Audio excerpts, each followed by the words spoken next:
Hi, this is Kim Nelson, and this video is going to go into how to render, or I should say illustrate colored stones working in Photoshop.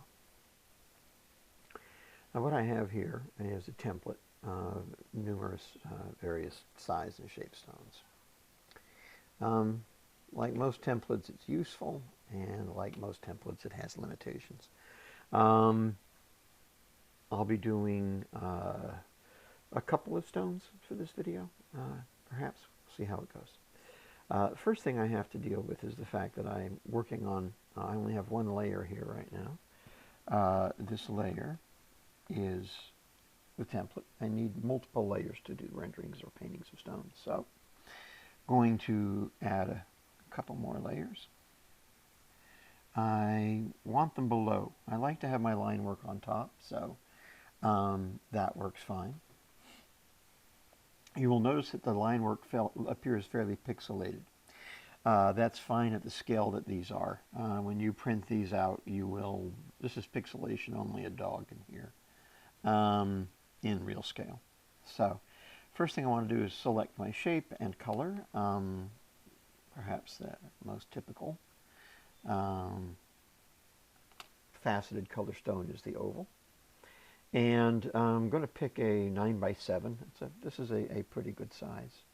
10x8 is also good. Actually, at a student level, perhaps I'd go with the 10x8. The larger the stone, the easier it is to work with at this point. So I'm going to pick my color, and I think for this stone I will go for a sapphire.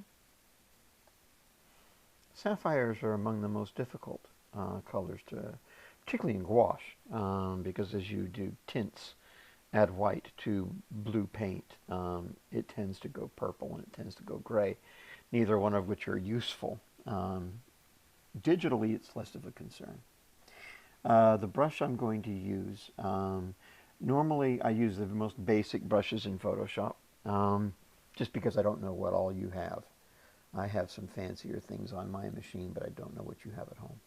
So I am going to go with just soft round, with no expression characteristics. It doesn't change for pressure sensitivity. It doesn't change opacity or size. It's just like a marker. Okay? So that's what I'm going to start with. I'm going to name my layers so as to keep them straight. I'll just call this temp for template. And I will move it to the top of the stack. And I'm going to go ahead and put in a wash of color. This happens to be a great big brush. It happens to be a great big brush just because I was playing with something earlier that used a great big brush. For knocking in color, it really doesn't matter. Usually when I'm working at jewelry scale in Photoshop, I'm working between 3 pixels and 12.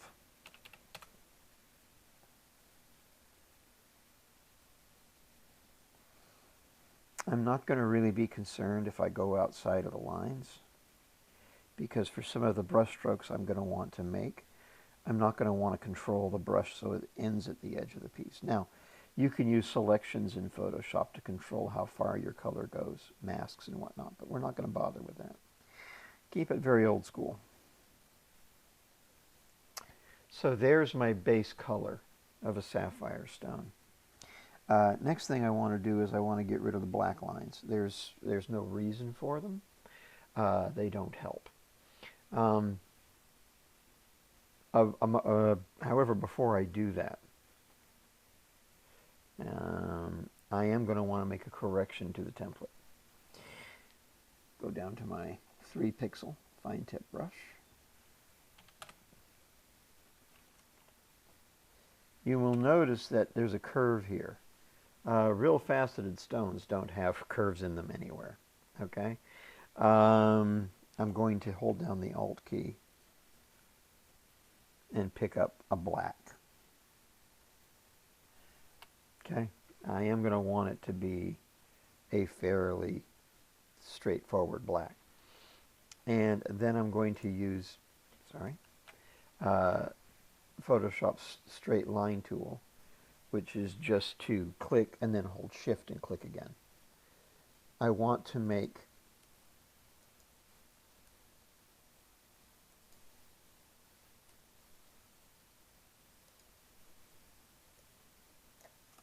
this table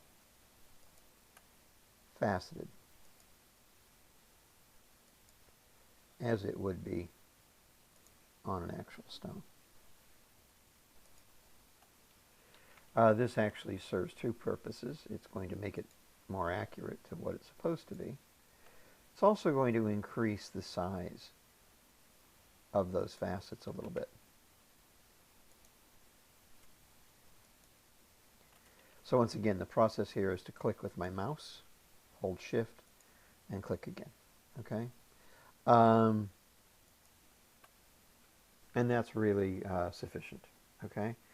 For a bigger stone like this, where I am likely going to want to put my highlight facets up here in this quadrant, I might also go ahead and just enlarge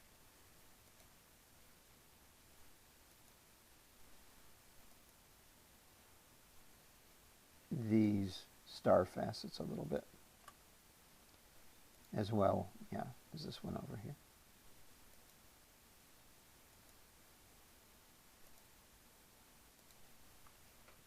Like so. Okay, that's sufficient. So I'm going to turn my color layer back on. Now, what you can do in Photoshop is you can lock your alpha channel, and that's what this button right here is.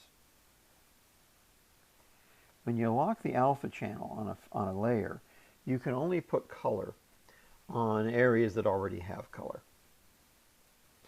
And we're going to want to use that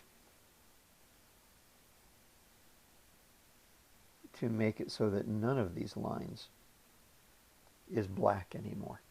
Okay? I can paint them whatever color I want. But a black line is of no use to me when I'm rendering a stone. White lines are very useful. Dark lines can be very useful, but not white. I think what I will start with actually will be a lighter version of this blue.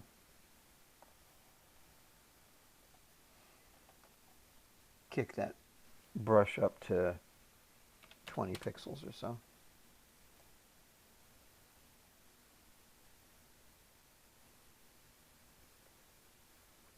And use it to define those facets.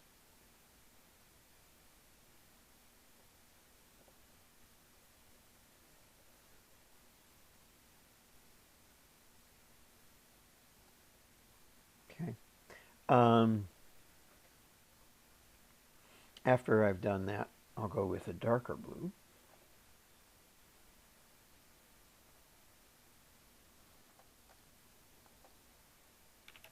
Take that back down to about 12.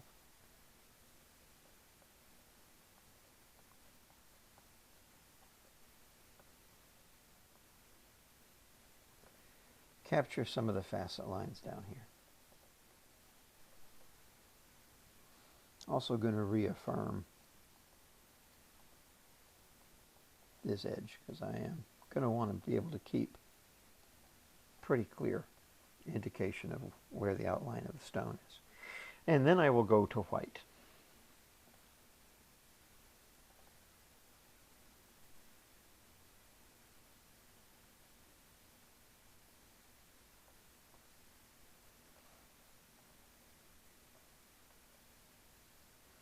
I want all of the facet lines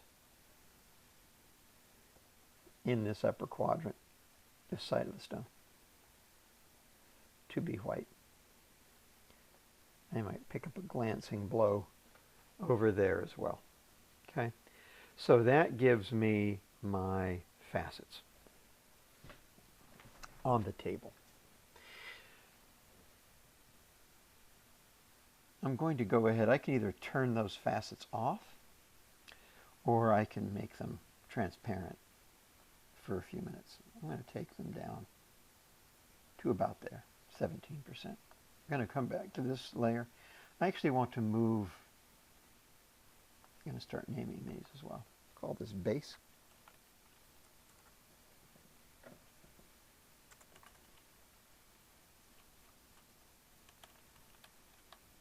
Having a hard time taping because the way my studio is set up, my keyboard is under my table right now. And call this pavilion. Badly spelled pavilion. Okay, so now I'm going to put in the facets for the pavilion. Same idea as I had up on the crown. I'm going to drop the size of the brush down small. 2 or 3 pixels. Try to see if it still holds together. And this is going to be the same idea as I did with the top facets. I'm going to use the shift click. So click, shift, come in towards where the culet would be. Shift, click, back out. Shift, click, come over a little. Shift, click, come up. Shift, click, come out. Stop for that one. Pick another starting point somewhere out towards the culet. Shift, click.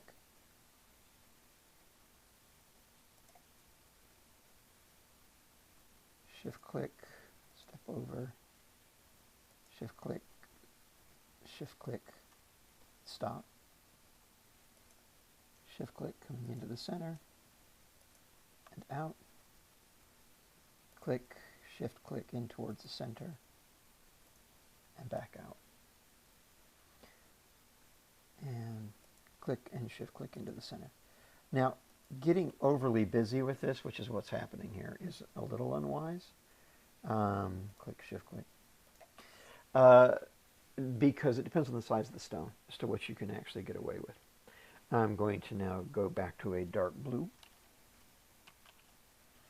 I'll take this dark blue, just about black, and repeat the same process.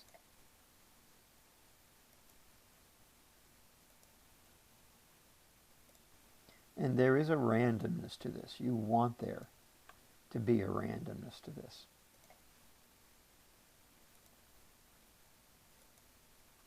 But you are fracturing the pavilion into myriad little pie shapes. That is the goal.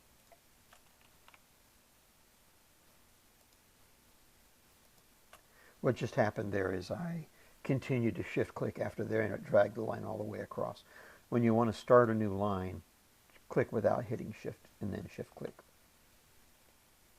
And I do want to bounce some of the dark and light around.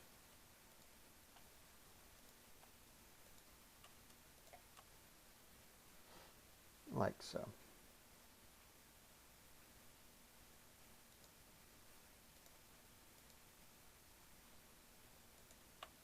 Okay. Now I'm going to come in and I'm going to fill in these areas with their appropriate color. So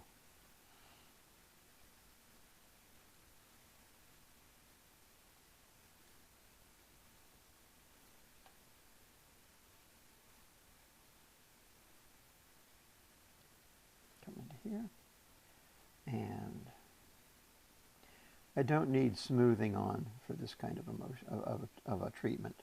Turn it off or turn it way down, because smoothing slows down my brush strokes, and I really don't want my brush strokes to be slowed down right now.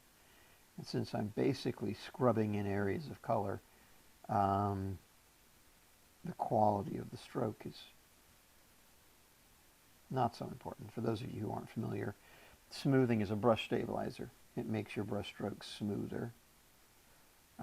There is often something lost between the wrist and the screen or the tablet when you're working with a Cintiq or Huion or whatever tablet you're using to paint in here. And turning on the brush stabilization, which in Photoshop is smoothing. Most of your paint packages have something that'll do that for you.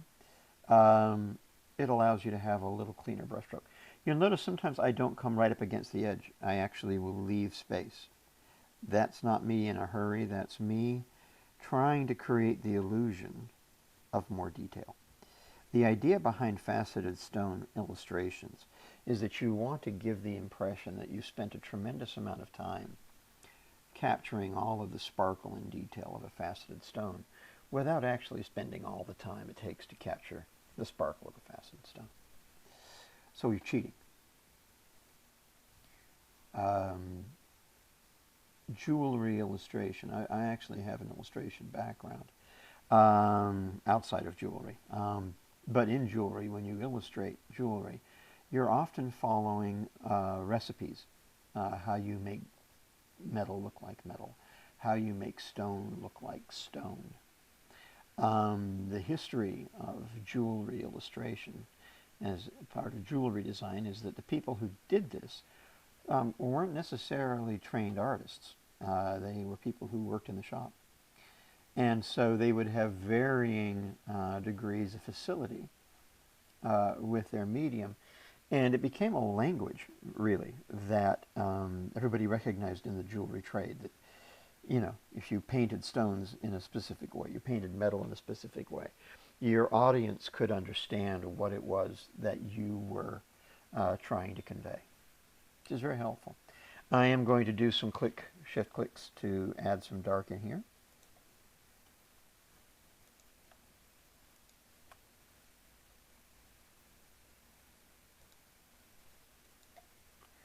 And a little bit here, perhaps.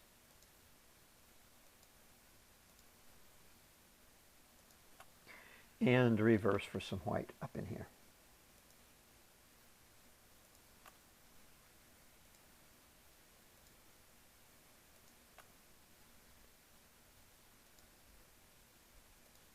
And these techniques are the same as you would use in gouache. I mean, it's the same recipe, it's the same formula. I don't like that being so long. By the way, you can't undo in gouache, so there is a difference there. What you don't want is you don't want lines parallel. Okay, you want lines tapering towards the center. So that line was a little too straight. Okay, and this is a thing that you evaluate by eye when you have enough detail. For a stone this size, that's plenty of detail. Okay, I'm going to bring back my template.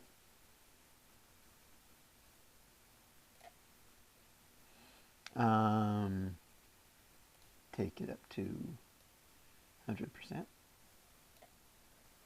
so that I can see what I have going on here. All of that modeling that I did at the pavilion in my illustration is going to get in my way of seeing what I want to do for this for the crown. Okay, I'm going to come into the crown and I'm going to do the same idea. I'm going to fill in the areas that I want to be fully white.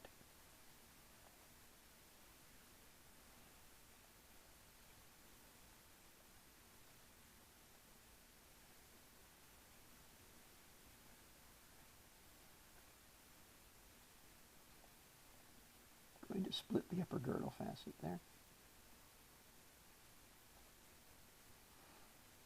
And split this upper girdle facet here.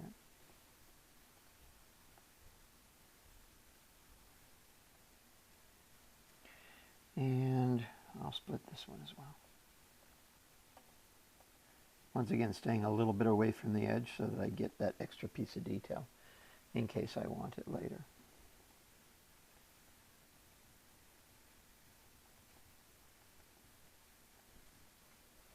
Okay, and now I'm going to do the darks.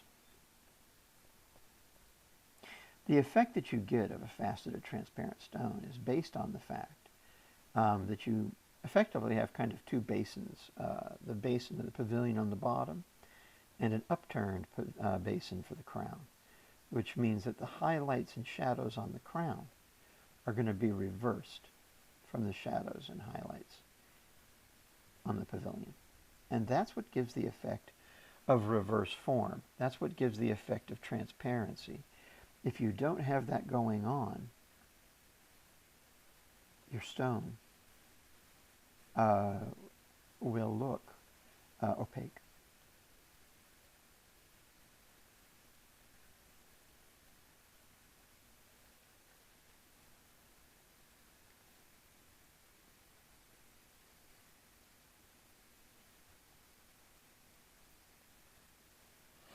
Okay.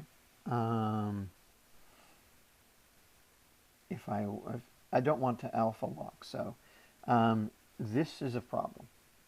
This particular facet shouldn't be white like that, and normally it wouldn't be very dark either, but I'm going to go ahead and take it dark. It'll work better dark than it will light. I will preserve some of the light border around it, but not entirely. I am going to catch the edge of the table in white.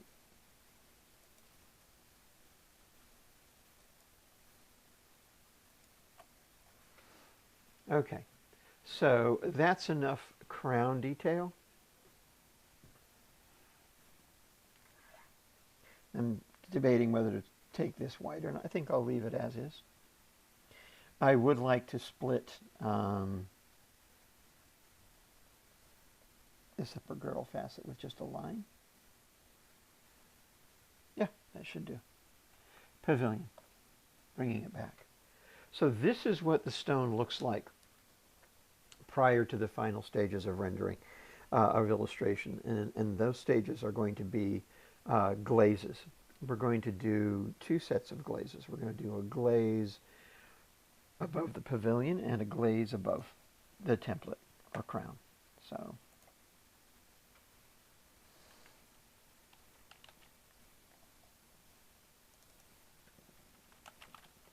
call that pavilion glaze.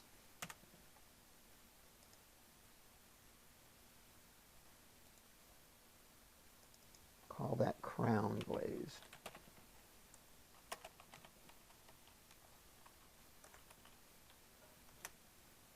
Okay, these glaze layers, it's important that they be done as gel. Sorry, that's a painter term. I work in a number of paint packages. This would be called multiply in Photoshop. Okay.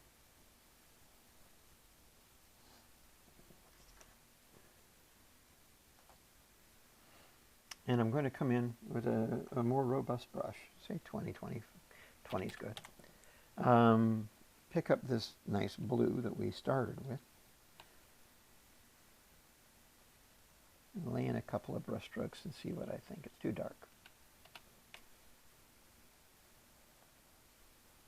I want a very true blue.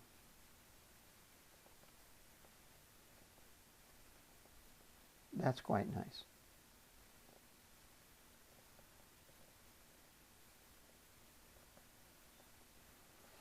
And you can see that using the power of the layers,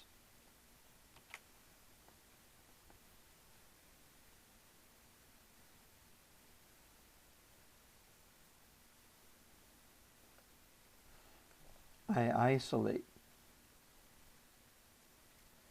that pavilion shading from the rest of the stone, which comes across very nicely. Now, to modulate that, I have a couple of choices available to me if I want to put more detail into that. One of those is to come over here and utilize an eraser.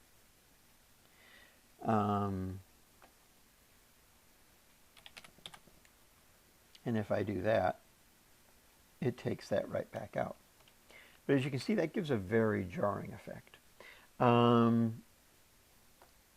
Although you can turn down the opacity of that. I don't want to cheat out the eraser. You can actually drop the opacity of the eraser to somewhere around 30 to 40% and achieve some fairly nice effects. But what I prefer to do is to use the brush. By the way, if you're wondering why I do it in different ways, this is also a Photoshop training class. So I don't just want to show you how to paint a stone. I want to show you around Photoshop at the same time. If I take this down a little bit more towards the green scale and a little bit lighter, that's going to give me a little more character than just coming in with an eraser. So that's what I prefer to do. I'm going to come up to my crown glaze. Okay, this is the one that's going to go over those crown facets. I'm going to use similar colors.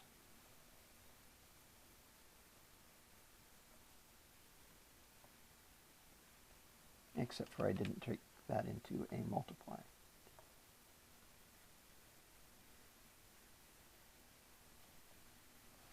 Now, you'll see that this is making my pavilion quite a bit darker, which I may or may not enjoy. I can go back and do what I did originally here, and that is to lock the alpha channel. If I lock my alpha channel, oh, sorry. Actually, the alpha channel has no data, so we can't use that. I could lock it here on the template if I were going to glaze directly, but I'm not. So I'll go ahead and glaze the whole thing, as I just did.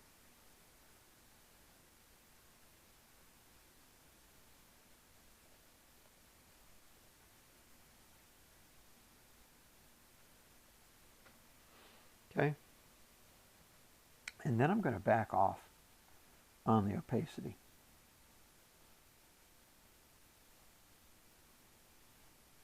Until I get something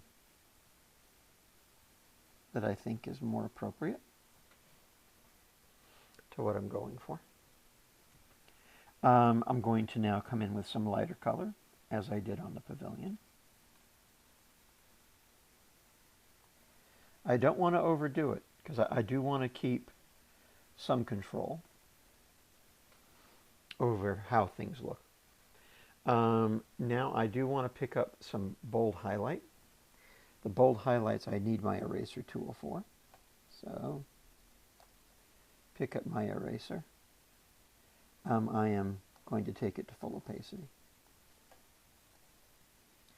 I'm going to decrease its size to say 10 pixels. I'm going to pick where my highlight facet is.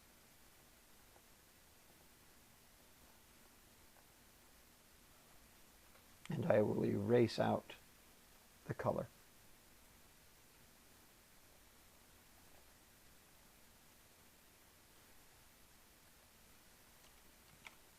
And I can have as many of these highlight facets as I wish to. The placement of these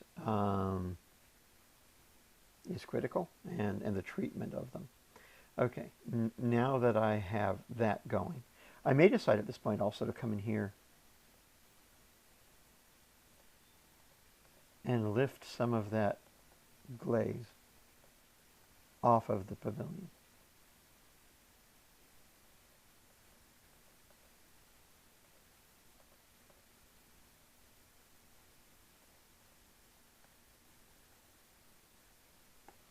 Once again, the goal is to get this feeling of light bouncing around the stone. However I go about doing that is fine. Come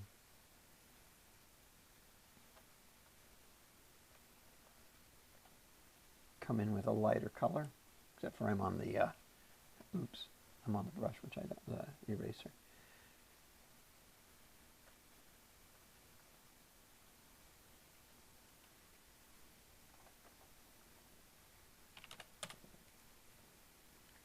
And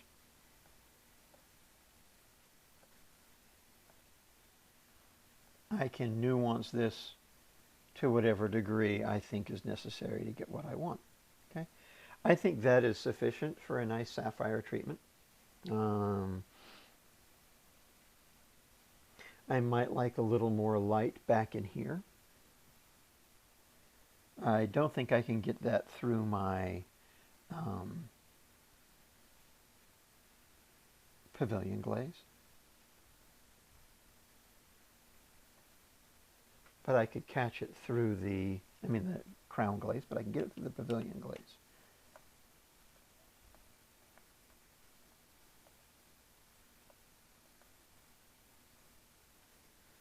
Just a slightly lighter color.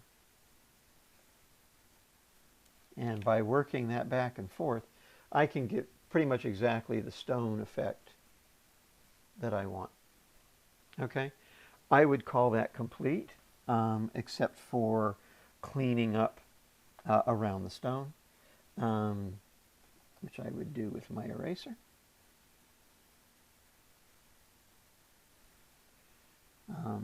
My base does not seem to be where the color, it should be there, actually.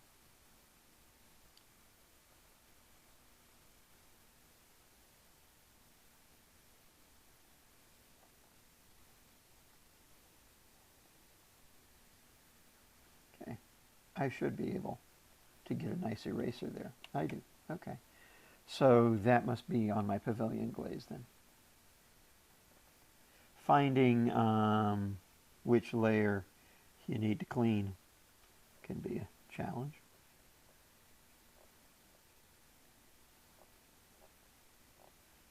Now, if this were my finished piece, okay, if I had no intention of working with another spot on this template, I could just flatten the image and clean it all at once, which is what I would do with a professional job. But I'm doing a tutorial and have hopes of coming back and using some more of these for additional demos.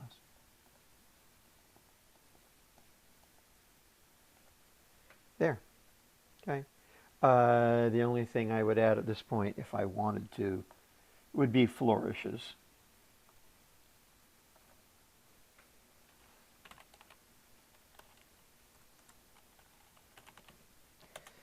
And the most typical format those take are as in little dots and flares. Except for I just did that with the eraser again. Two. Okay. So I often like to capture little hints of light bouncing around the stone. Don't want to overdo it. And that's enough. That will work perfectly well as a colored sapphire illustration. So, and as you zoom back out, you can see that, you know, that's an awful lot of detail for a stone that size. That's fine. Going to pick a different shape to work with. Okay, I'll work with this rather fat 8x6 pear. A smaller stone. And it's going to be the same sequence. I need to get a black and modify the table facets.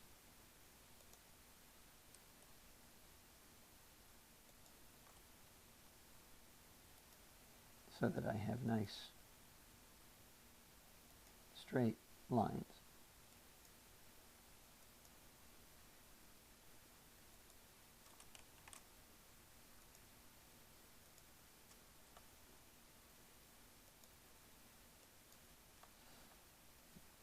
And I'll go ahead and use this same technique to bolster the size of star facets.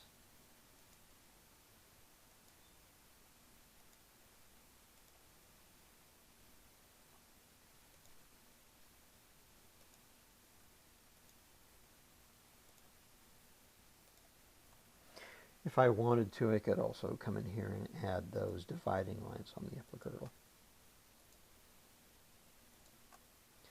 it's quick work regardless of whether I do that on the template or whether I do it by hand later. It doesn't really matter. I would like to go ahead and increase the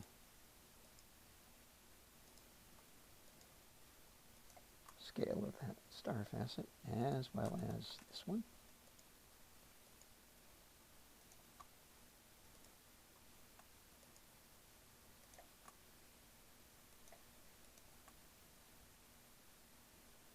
Okay, that's ready. All right, so I've got that. I'll do a ruby this time. So, get a nice pigeon's blood color. And move to the base layer. And boost the size of the brush.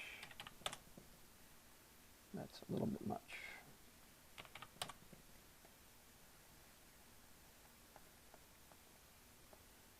And fill in the body color.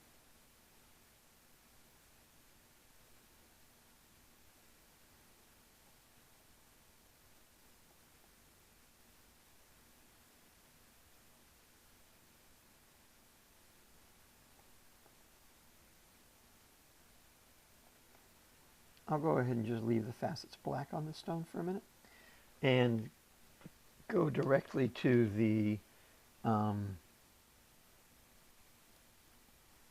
pavilion facets. Just click, shift click once again to do those. You never want to start one here and come straight down. It splits the stone, it feels artificial.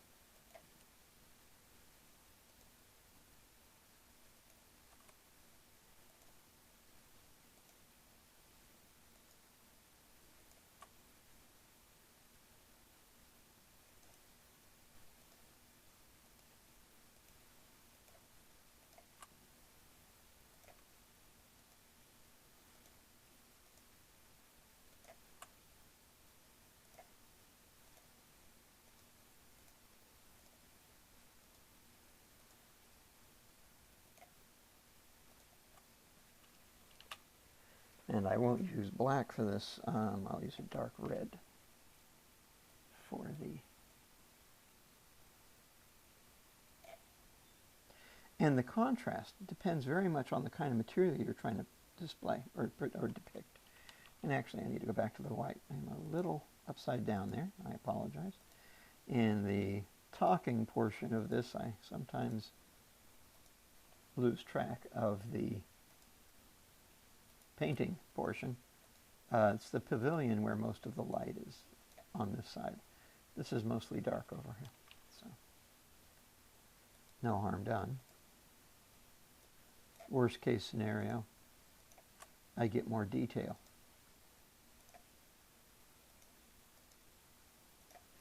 And detail is the whole idea.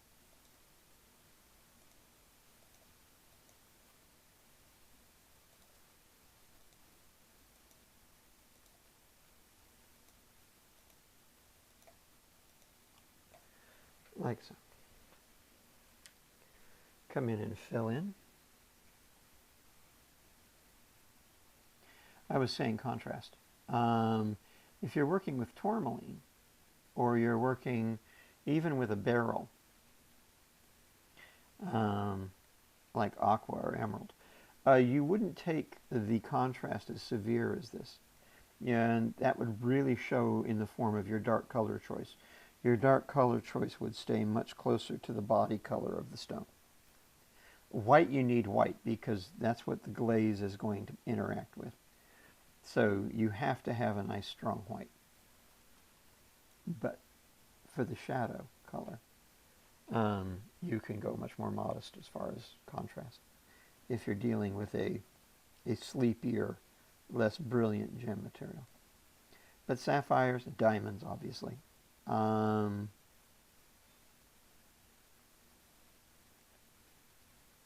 a lot of brilliance to them.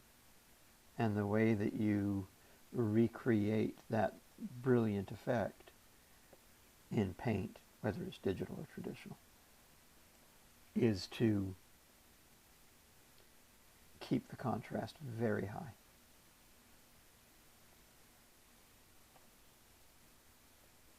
Now I've come a little close to the pavilion, to the culet here. You don't normally want to paint right up to the culet. You want to leave some space there, but it's okay.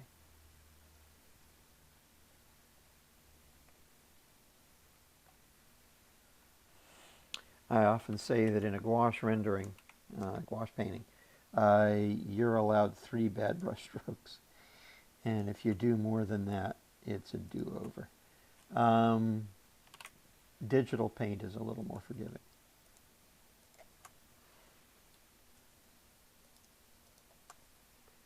Okay, I think that's pretty good. Unfortunately, I painted that on the base. That wasn't smart of me. That should have gone on the pavilion layer. It didn't. Okay. So now I'm going to go ahead and paint on the template. I'm going to lock it as far as the alpha channel so that I can do a quick and strong tinting of those facet lines.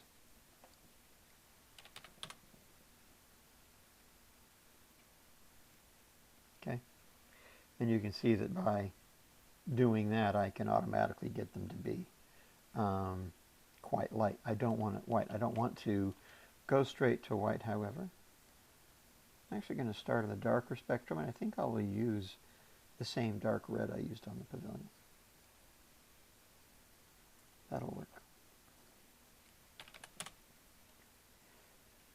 Unfortunately for you guys, it doesn't matter to me, but for those of you watching, since I can't turn off this layer underneath, it's going to become a little more, I'm not sure what it's doing there. I must have a selection active. No?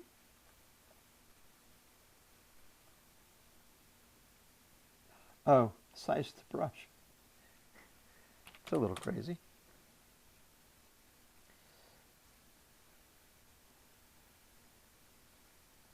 Like I did for the sapphire oval.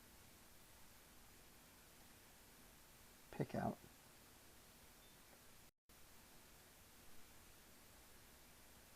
some of the lighter facet lines. And come back in now and fill in the dark facets. Oh, to do that though, I have to turn off this lock. As long as you have alpha lock on, you can't paint anywhere where there isn't already color, which was working brilliantly when that's what I was trying to achieve, but is more of a handicap when I want to be free to paint wherever I want.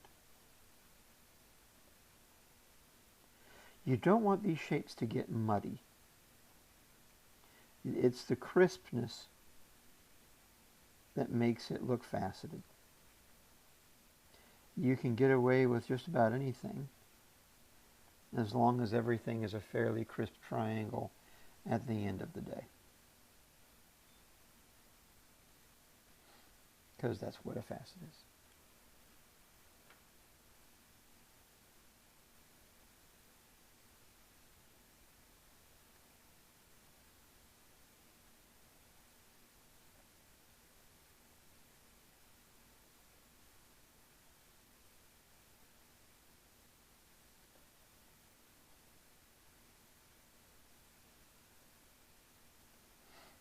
And once again, not any real hard, fast rules as to which facets that you do, except for we do want the white ones over here because the light is coming from this direction. Always. In jewelry illustration, the light source is always the upper left hand.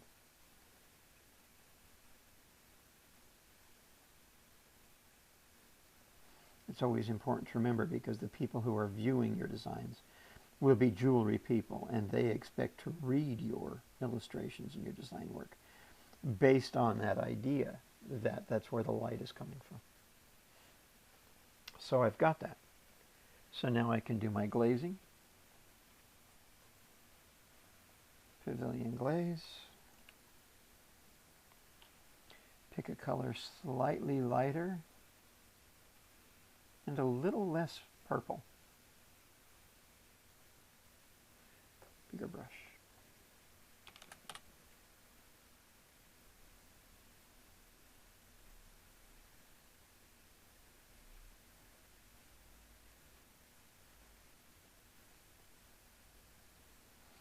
And you can see how that quickly separates pavilion from crown. Okay, that's fairly dark. I don't mind it, but it's fairly dark. I have a couple of ways of addressing that. One way is to come in with a lighter color.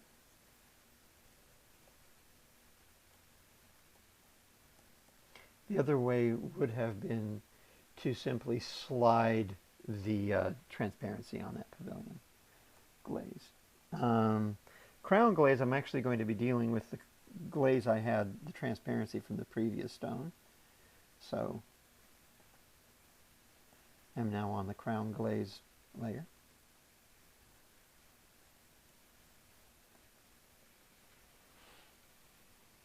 And that's actually a decent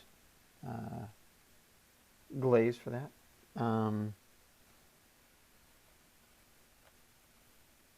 Take it a little lighter.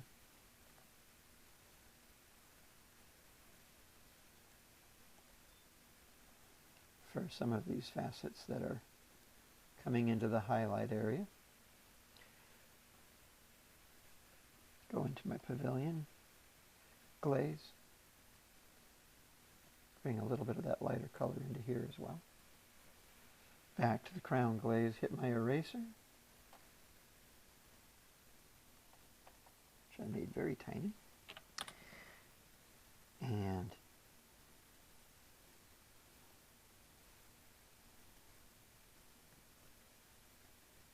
make a very hard highlight with my eraser. Okay. Up in the flourish category, back to my brush, back down to 2.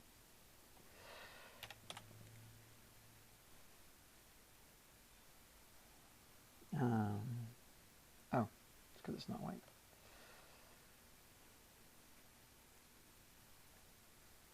Smaller your stone, the less of these obviously you need or want. I do like to capture the edge here a little bit along that table, which I would do with a shift click. Click, shift click, and stop. Don't care for that, I'll end it right there. Okay, then it's time to clean it up. So, back to my eraser. Pavilion glaze. And see, I don't mind if I erase too far in, because that just adds more detail between the outline of the stone and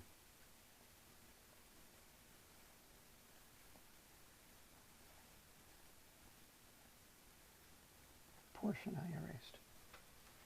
So, there we go.